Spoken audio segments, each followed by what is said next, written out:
சங்கீதாவும் விஜயும் ஒரே மேடையில அமர போறாங்க. மகனோட சிக்மா விழாவுல இதுதான் நடக்க போகுது.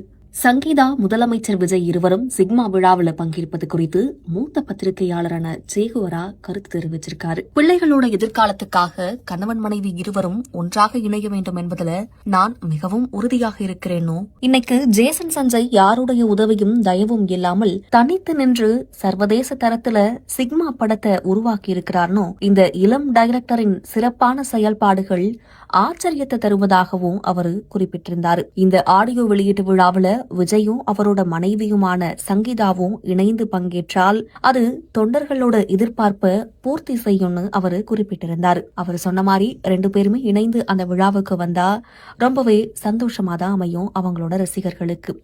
அது மட்டும் இல்லாம செங்கல்பட்டு கோர்ட் வழக்கு உட்பட தனிப்பட்ட வாழ்க்கையை சுற்றியுள்ள அரசியல் ரீதியான நெருக்கடிகளுக்கும் இந்த நிகழ்வு ஒரு முற்றுப்புள்ளியாக அமையும்னு எதிர்பார்க்கப்படுது. இதன் மூலம் அவர் இன்னும் முழுமையாக வேகமாக அரசியலில் செயல்பட முடியும் அப்படின்ற ஒரு பேச்சும் இப்போ பேசப்பட்டு வருது. இது மட்டும் இல்லாம அமைச்சர் ஆதவ் அர்ஜுனாவோட சமீபத்திய ஆவேசமான பேச்சுகள் குறித்தும் அவர் கருத்து தெரிவிச்சிருந்தார். தமிழக அரசுக்கும் முதலமைச்சர் விஜய்க்கும் அவருடைய பேச்சு தேவையற்ற சங்கடங்களையும் சிக்கல்களையும் உருவாக்கி தருவதாகவும் குறிப்பிட்டிருந்தார். ஆதவ் அர்ஜுனா பொது மேடையில மிகவும் ஆவேசமாகவும் வன்மத்துடனும் பழி உணர்வை உமிழும் வகையிலும் பேசியிருக்கிறார். அப்படி உணர்ச்சி வசப்பட்டு அவர் பேசிய 2 முக்கிய விஷயங்கள் பெரும் அதிர்ச்சியை நமக்கு ஏற்படுத்தியிருக்கலாம்.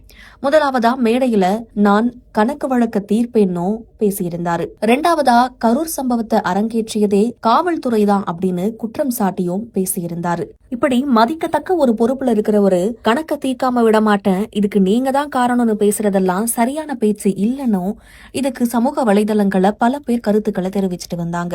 இந்த அரசோட கட்டுப்பாட்டுல தான் காவல்துறை இருக்கணும். அப்படி இருக்கும்போது காவல்துறை மீது சந்தேகம் இருந்தால் ஒரு விசாரணை கமிஷன் அமைத்து அவர்கள் மீது நடவடிக்கை எடுத்திருக்கலாம்னு, அதை விட்டுட்டு பொது மேடையில வன்மத்தை கக்குவது சரி கிடையாதுன்னு பலரும் கருத்து தெரிவிச்சாங்க. நீதிமன்றம் மற்றும் ஓய்வு பெற்ற நீதிபதி தலைமையிலான குழுவின் மூலம் சட்டப்படி முறையிட இவ்வளவு வாய்ப்புகள் இருக்கும்போது பொது மேடையில அவசியமற்று இப்படி முழங்குவது சரிதானா அப்படின்னு அவர் கேள்வி எழுப்பியிருந்தாரு. முன்னாள் அமைச்சர் ஒரு முறை குறிப்பிட்டது போல எந்த அமைச்சர் எந்த பிரச்சனையை கொண்டு வருவாங்கன்னே தெரியல அப்படின்ற மாதிரி தாவைக்கால இருக்கக்கூடிய அமைச்சர்கள் எல்லாருமே புதுவிதமான பிரச்சனைகளை கொண்டு வருவதிலேயே இப்போ முனைப்பு காட்டிட்டு இருக்காங்க.